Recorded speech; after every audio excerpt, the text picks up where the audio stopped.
اب جو جملہ کہنے جا رہا ہوں، کرسیوں پہ جو بیٹھے ہیں حضرات وہ توجہ فرمائیں، اور وہ یہ کہ صحابہ میں سے ایک صحابی درمیان سے کھڑے ہو گئے، کہنے لگے سرکار یہ تسبیح تو ہم بہت پڑھتے ہیں، اتنی تو ہماری نسلوں میں بھی گناہ نہیں ہوں گے، یا علی اتنی تو ہماری نسلوں میں بھی گناہ نہیں ہوں گے، شیخ صدوق علیہ الرحمہ نے لکھا ہے اتنے تو ہماری نسلوں میں بھی گناہ نہیں ہوں گے جتنے یہ پتے استغفار پڑھ رہے ہیں۔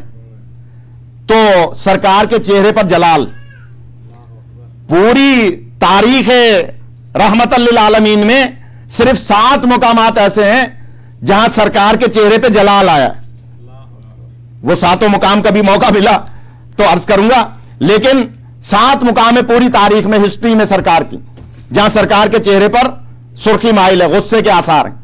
ان میں ایک منزل یہ بھی ہے، سرکار کے چہرے پر جلال، غصہ، اور فرماتے ہیں، جملہ سنیے گا، تم جیسے لوگ تسبیح پڑھ کے صبح جنت میں درخت لگواتے ہیں اور پھر اپنی ہی لگائی ہوئی آگ سے ان درختوں کو جلا بھی دیتے ہیں، یا علی یعنی تسبیح پڑھ کے درخت لگوا رہے ہیں اور پھر اپنی ہی لگائی ہوئی آگ سے ان درختوں کو جلا دیتے ہیں۔ تو وہ تو دخل دل معقولات کر کے صحابی پھنس گئے۔ دوسرے نے کونی ماری، کہا بھائی سرکار ابھی تو سرکار کی رحمت کو جوش تھا، ابھی سرکار نے یہ فرما دیا کہ جنت میں جل جانا، جنت میں آگ کہاں ہوگی؟ غور کیجئے گا، لہذا سرکار سے پوچھو کہ وہ درخت کیسے جلیں گے؟ تو فرماتے ہیں جیسے تم درخت اگاؤ گے ویسے ہی جلاؤ گے۔ وہ نہیں فرما رہا، تھوڑا سا جاگ جائے جو اردو سمجھ رہے ہیں، جو نہیں سمجھ رہے ان کی مجبوری ہے کہ جناب رسول پاک فرماتے ہیں جیسے لگاؤ گے ویسے جلاؤ گے۔ اس لیے اب جملہ سنیے گا، دوسرے صحابی نے کہا سرکار یہ تو فرمائیے کہ یہ آگ لگے گی کیسے ان درختوں کو؟ فرماتے ہیں تم تسبیح پڑھ کے، تسبیحات اربع، جنت میں درخت اگاؤ گے اور پھر اپنے ہی مومن بھائی کی غیبت کر کے غیبت کی آگ سے جلا بھی دو گے، یا علی یعنی غیبت کی آگ وہ آگ ہے کہ جو ہمارے اعمال کو ایسے جلا دیتی ہے کہ جیسے سوکھی لکڑی کو آگ جلایا کرتی ہے، غیبت کی بیماری۔ اور یہاں ایک بات اور یاد آ رہی ہے، ایک ذرا درود پڑھ لیں محمد و آل محمد کی، اللہ محمد رتی ہوئی مجلس نہیں ہوتی، جو بات آ جائے گی وہ آ جائے گی ذہن میں۔ تو جو فرمائے گا امام جعفر صادق علیہ الصلوۃ والسلام صلی اللہ محمد فرماتے ہیں کہ اگر کوئی ہمارا چاہنے والا مسجد میں، غور کیجئے گا خدا را، جو مسجد میں آتے ہیں اور مسجد میں بیٹھتے ہیں، جو چلے گئے ان کا نصیب، لیکن جو بیٹھے ہیں ان کے لیے عرض کر رہا ہوں کہ مسجد میں امام فرماتے ہیں اگر تم قبلہ رخ ہو کر بیٹھ جاؤ اور وضو کر کے مسجد میں بیٹھ جاؤ، کوئی تسبیح نہ پڑھو، صرف قبلہ رخ بیٹھ جاؤ، تو بھی تمہارے نامہ اعمال میں 70 نیکیاں لکھی جائیں گی۔ اب یہ بھی نہیں سمجھ میں ہری بات، فضائل پڑھ رہا ہوں تو وہ بھی نہیں ہے، فالو کر رہے ہیں آپ کہ جناب مولا فرما رہے ہیں کہ مسجد میں آپ قبلہ رخ ہو کر بیٹھ جائیں، کچھ بھی نہ پڑھیں، وضو کر کے قبلہ رخ بیٹھ جائیں، تو بھی 70 نیکیاں آپ کے نامہ اعمال میں لکھی جائیں گی۔ اور اس سے ملتا جلتا ایک فرمان مولا متقیان امیر المومنین علی ابن ابی طالب علیہ الصلوۃ والسلام صلی اللہ محمد وآلہ۔ میں ابھی ماحول بنا رہا ہوں کہ فضائل کیسے پڑھوں، غور کیجئے گا کہ جناب مولا متقیان فرماتے ہیں کہ مجھے جنت میں جانا اتنا پسند نہیں جتنا مسجد میں بیٹھنا پسند ہے، یہ حالی مجھے جنت میں جانا اتنا پسند نہیں جتنا مجھے مسجد میں بیٹھنا پسند ہے۔ تو آپ جیسے کسی مومن نے عرض کی مولا مسجد کی عبادت کے صلے میں ہم جنت میں جائیں گے، یعنی صلہ ہے جنت اور عبادت ہے مسجد میں بیٹھنا، عبادت کرنا، گویا عمل، اس عمل کے نتیجے میں جنت میں جائیں گے۔ تو جو نتیجہ ہوتا ہے وہ زیادہ بلند ہوتا ہے اور عمل گویا امتحان ہوتا ہے، نتیجہ ہوتا ہے۔ تو آپ فرما رہے ہیں کہ جنت میں جانا اتنا پسند نہیں جتنا مسجد میں بیٹھنا پسند ہے۔ تو ہم مولا کا جملہ سنیے گا، مولا فرماتے ہیں جب کوئی بندہ جنت میں جائے گا تو وہاں جانے کے بعد میں کرے گا، میں جنت میں آ گیا، میں ٹرسٹی بن گیا، میں ڈاکٹر بن گیا، میں فلاں عہدیدار بن گیا، میں دولت مند ہو گیا. مولا فرماتے ہیں یہ جو میں ہے یہ تکبر کی علامت ہے. یا حالی میں تکبر کی علامت ہے، اور اہل بیت کا چاہنے والا کبھی متکبر نہیں ہوا کرتا ہے. یہ حالی فرماتے ہیں کہ جنت میں جانے کے بعد بندہ کہے گا مجھ جیسا کون ہے؟ فخریہ، میں جنت میں آ گیا، میں جنت میں آ گیا، مجھ جیسا کون ہے؟ تو اب جملہ ہے مولا کا، یہ بیچ کی باتیں تو میری تھی، مولا کا جملہ ہے. مولا فرماتے ہیں جنت میں جانے کے بعد بندے کا نفس راضی ہوگا، اور مسجد میں بیٹھنے کے بعد بندے کا رب راضی ہوگا.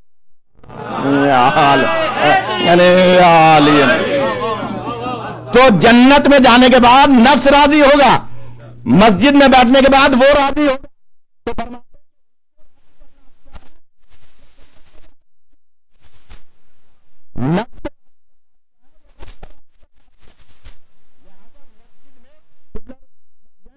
مولا فرماتے ہیں آپ کے نامہ اعمال میں 70 نیکیاں لکھی جا رہی ہیں، جبکہ آپ کچھ بھی نہیں پڑھ رہے. ادھر مولا فرماتے ہیں مجھے مسجد میں بیٹھنا زیادہ پسند ہے.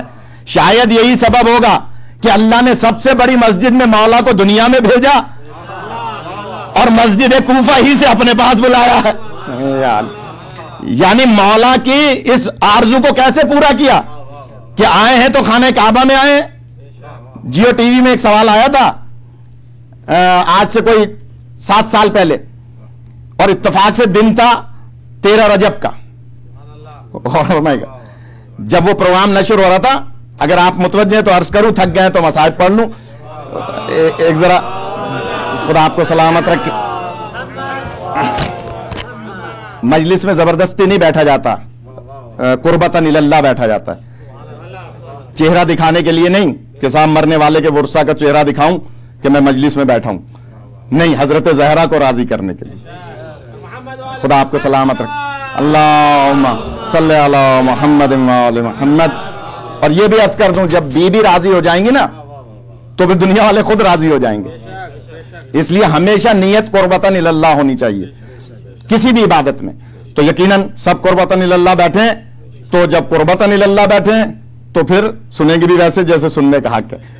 کہا سوال آیا ہے خاتون کا کہ جناب یہ 2 مولوی بیٹھے ہیں، آج 13 رجب ہے، ان مولویوں سے پوچھیں کہ آخر اللہ نے علی ابن ابی طالب کو خانہ کعبہ میں پیدا کیوں کیا؟ جاگ رہے ہیں؟ مولا علی کو خانہ کعبہ میں کیوں پیدا کیا؟ عالم آن لائن لائیو پروگرام تو CD موجود ہے. تو میں نے کہا جناب پیدا تو اللہ نے کیا، سوال مولویوں سے ہو رہا ہے. اور پیدا اللہ نے کیا، سوال مولویوں سے ہو رہا ہے کیوں پیدا کیا. تو ڈاکٹر عامر لیاقت کہنے لگے بھائی آپ نمائندے ہیں، آپ اپنے مذہب کی لحاظ سے بات کریں، یہ اپنے مذہب کے لحاظ سے بتائیں گے کہ لاجک کیا تھی، وجہ کیا تھی، کیوں خانہ کعبہ میں پیدا کیا. تو اب یہ آدھے پون گھنٹے کا میٹر ہے، اگر میں عرض کروں گا تو آپ میں سے کئی گھڑی دیکھنے لگیں گے. لیکن بس مختصر کر دیتا ہوں کہ جناب میں نے کہا ڈاکٹر صاحب اولین و آخرین میں توجہ فرمائے گا خدا را، اولین و آخرین میں صرف ذات علی ابن ابی طالب ہے جسے یہ شرف حاصل ہے کہ کعبے میں پیدا ہوئے، مسجد میں شہید ہوئے، اولین و آخرین میں. اس لیے کہ رسول پاک صحابہ کی موجودگی میں، علامہ مجلسی نے بھی لکھا ہے اس روایت کو جو میں نے وہاں بیان کی، مولا علی کے کاندھوں پر ہاتھ رکھا اور ایک جملہ کہا، یا علی تمہیں اللہ نے کچھ فضائل و مناقب ایسے عطا کیے ہیں کہ جو آدم سے لے کر خاتم تک، یعنی مجھ خاتم تک کسی کو عطا نہیں کیے.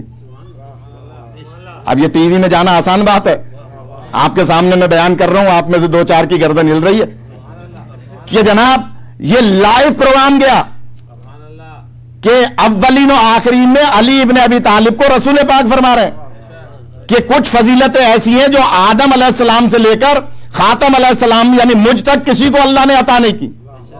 تو عامر لیاقت کا چہرہ متغیر ہوا، یہ کیا کہہ رہے ہیں؟ تو میں نے کہا گھبرائیں نہیں، سن لیں.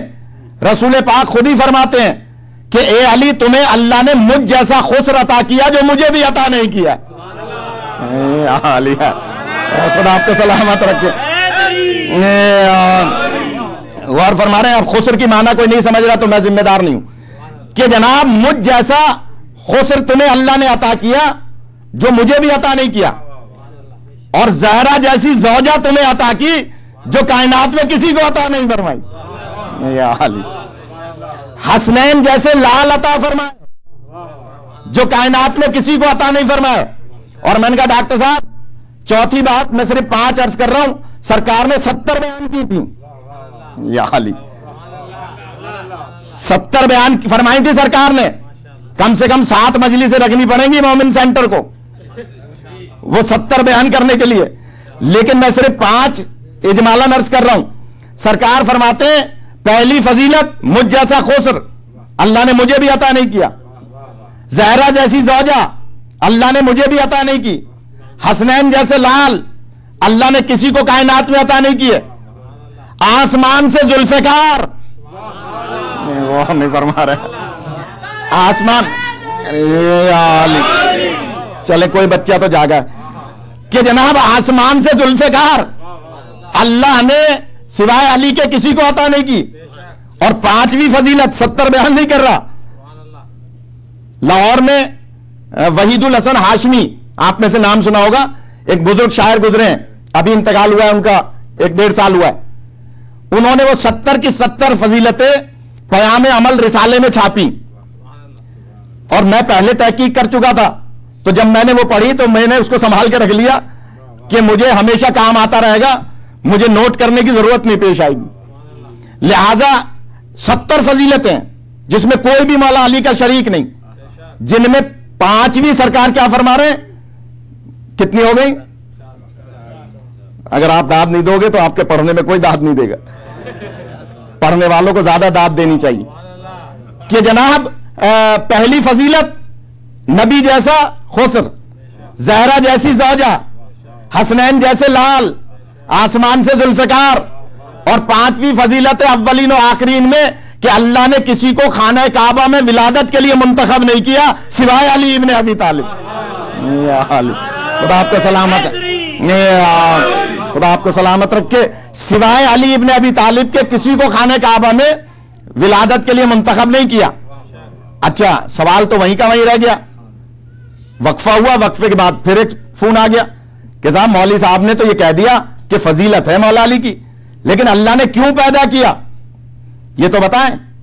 تو میں نے کہا ڈاکٹر صاحب اگر ایڈیٹنگ نہ کریں, کیونکہ ایک نئی ٹیکنالوجی آئی ہے کہ لائیو پروگرام میں بھی باتوں کو کاٹ دیتے ہیں اور آپ کو پتا بھی نہیں چلے گا. اور فرما رہے ہیں ریکارڈیڈ میں تو ہوتا ہے, لیکن لائیو میں بھی ان کے پاس کچھ ایسے ٹیکنالوجی آ گئی ہے, خاص طور پہ ہمارے یہاں کے 2 بڑے چینلوں میں ایئر وائی اور جیو میں, کہ وہ بات کو کاٹ دیتے ہیں اور ہم پتہ بھی نہیں چلتا کہ بات کٹ گئی تھوڑی سی. تو میں نے کہا آپ وعدہ کیجئے کاٹیں گے نہیں تو میں جلدی سے بیان کروں. آپ متوجہ ہیں تو بیان کروں. صلی علی محمد. میں نے کہا جناب مولا علی کی اللہ نے نجابت کو دیکھا, غور کیجئے خدا را, نجابت کو دیکھا تو نبی جیسا خسر عطا کیا. مولا علی کی عصمت کو دیکھا تو زہرا جیسی زوجہ عطا کی. مولا علی کی شجاعت کو دیکھا تو آسمان سے ذوالفقار عطا فرمائی. مولا علی کی نسل میں پاکیزگی کو دیکھا تو حسنین جیسے لال عطا کیے. یا علی. اچھا خانہ کعبہ نے کیوں پیدا کیا؟ یہ بچہ بیٹھا ہے غالباً مصطفیٰ کا ہے کہ جناب بچوں کو اگر آپ سینٹر میں لا رہے ہیں اور دوسرے بچے بھی دیکھ رہے ہیں کہ ہاں بھائی یہ بچہ بھی آ رہا ہے وہ بچہ بھی آ رہا ہے لہذا میں بھی جاؤں, اور جب آپ بچے کو دیکھیں گے تو کوئی نہ کوئی یہ کہے گا کہ اس کے دادا ایسے تھے اس لیے یہ مسجد میں آتا ہے. وہ نہیں فرما رہا, وہ نہیں فرما. اس کے بابا ایسے تھے اس لیے یہ مسجد میں آتا ہے, اس کے پردادا ایسے تھے اس لیے یہ مسجد میں آتا ہے. تو اس کا مطلب کیا ہوا کہ کچھ باتیں اولاد میں آبا و اجداد کی طرف سے آتی ہیں. یہ حال. کچھ باتیں بچے اپنے عمل سے پیدا کرتے ہیں. بہت سارے بچے ایسے ہوتے ہیں کہ اس کے آبا و اجداد ایسے نہیں ہوتے, لیکن وہ بچہ بہت بڑا نام پیدا کرتا ہے. جملہ کہہ دوں اگر پہنچ جائے بات, جیسا کہ محمد ابن ابی بکر. یہ حال. میں نے تو جملہ کہہ دیا, آپ نے سن لیا. اللہم صلی علی محمد. بھائی اس کے آبا و اجداد کا مولا علی کی ولایت سے کوئی تعلق نہیں نا, لیکن محمد ابن ابی بکر کو نبی بھی کہتے ہیں, علی بھی کہتے ہیں کہ یہ ابو بکر کے فلم سے. کیوں کہہ رہے ہیں؟ اس لیے کہ اس کے اندر اپنی اللہ نے صلاحیت عطا فرمائی ہے. تو میں نے کہا ڈاکٹر صاحب, مولا علی کی نجابت کو دیکھ کر نبی پاک جیسا خسر عطا کیا, مولا علی کی عصمت کو دیکھ کر جناب زہرا جیسی زوجہ عطا کی, مولا علی کی قیامت تک پاکیزگی کو دیکھ کر بیٹے عطا کیے, مولا علی کی شجاعت کو دیکھ کر ذوالفقار عطا فرمائی. بات آ گئی اب جو میں پہنچانا چاہ رہا ہوں کہ آخر یہ سارے کام ہوئے کب؟ جب مولا دنیا میں آ گئے. یہ حالی پھر دوہرا رہا ہوں بھائی, جب دنیا میں آ گئے یہ عمل کیے, عصمت, طہارت, شجاعت, تو اللہ نے فضیلت عطا فرمائی. لیکن پیدا ہونے سے پہلے کون سا عمل تھا؟ ایک درود پڑھنے بلند آواز سے محمد, خدا آپ کو سلامت رکھے. پھر دوہرا رہا ہوں جو حضرات متوجہ ہیں کہ جناب آخر پیدا ہونے سے پہلے مولا کا کون سا ایسا عمل تھا جس کی وجہ سے اللہ نے مولا علی کو خانہ کعبہ میں پیدا کیا. پیدا ہونے کے بعد عبادت کی, ریاضت کی, شجاعت دکھائی, تو یہ ساری فضیلتیں مل گئیں. لیکن ابھی تو پیدا ہی نہیں ہوئے, پیدا ہی کعبے میں, تو اللہ کس عمل کے سبب کر رہا ہے؟ پیدا ہونے سے پہلے مولا کا کون سا عمل تھا جس کے صلے میں اتنی بڑی فضیلت عطا کر دی جو کسی نبی کو عطا نہیں. تو ڈاکٹر عامر کہنے لگا جلدی بتائیے مگر ذرا سنبھل کے بتائیے گا, تو کوئی ایسی بات نہ ہو کہ جو کنٹراڈکشن ہو جائے یا ہمارے لیے ای میلز آنے لگیں. تو میں نے کہا نہیں, اب جملہ سن لیجئے گا, خدا آپ کو سلامت رکھے. بات کہیں سے کہیں چلی گئی, میں پڑھنا چاہ رہا تھا جنت البقیع پر, لیکن میں نے عرض کیا کہ ڈاکٹر صاحب مولا علی کا کوئی عمل میری نگاہوں میں نہیں آیا, میں طالب علم ہوں, میرے مطالعے میں نہیں آیا پیدا ہونے سے پہلے کا. البتہ مولا علی کے بابا کا ایک عمل ہے, وہ ہمیں فرما رہا ہے, مولا علی کے بابا کا ایک عمل ہے جس کے صلے میں اللہ نے علی کو خانہ کعبہ میں پیدا کیا. اب نعوذ باللہ بابا کو تو وہ کافر کہتے ہیں. وہ فرما رہے ہیں میں نے عمل دکھا دیا حضرت ابو طالب کا, تو میں نے کہا جناب ابو طالب کا ایک عمل ہے جس کی وجہ سے اللہ نے علی کو کعبے میں پیدا کیا. تو کہنے لگے جلدی بتائیے وہ کون سا عمل ہے. اب لائیو پروگرام تھا کہ زیادہ کاٹ نہیں سکتے تھے. میں نے کہا جناب ابو طالب, تو جو فرمائے گا خدا را, جناب ابو طالب اور جناب عبداللہ دونوں حقیقی بھائی ہیں, یعنی حضور پاک کے بابا مولا علی کے بابا دونوں سگے بھائی ہیں. اور بچوں کی معلومات میں اضافے کے لیے عرض کر رہا ہوں, ان دونوں کی ماں کا نام بھی فاطمہ ہے. یہ حالی جناب عبد المطلب کی جو زوجہ ہیں ان کا نام بھی فاطمہ, ان کی کئی ازواج تھیں, لیکن ان دونوں کی ماں ایک ہی ہے. تو جو شاعری سے تعلق رکھتے ہیں یا ادب سے تعلق رکھتے ہیں وہ تھوڑی سی ہوا کریں گے تو میں سمجھوں گا میری بات پہنچ گئی. اور وہ یہ کہ کیا سبب تھا کہ اللہ نے یہ دونوں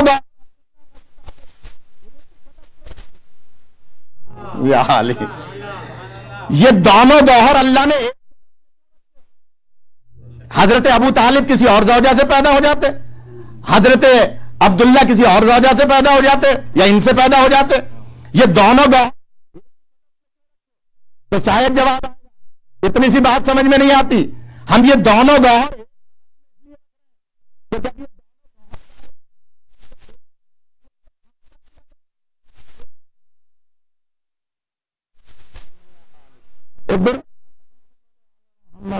خدا آپ کو سلامت رکھے.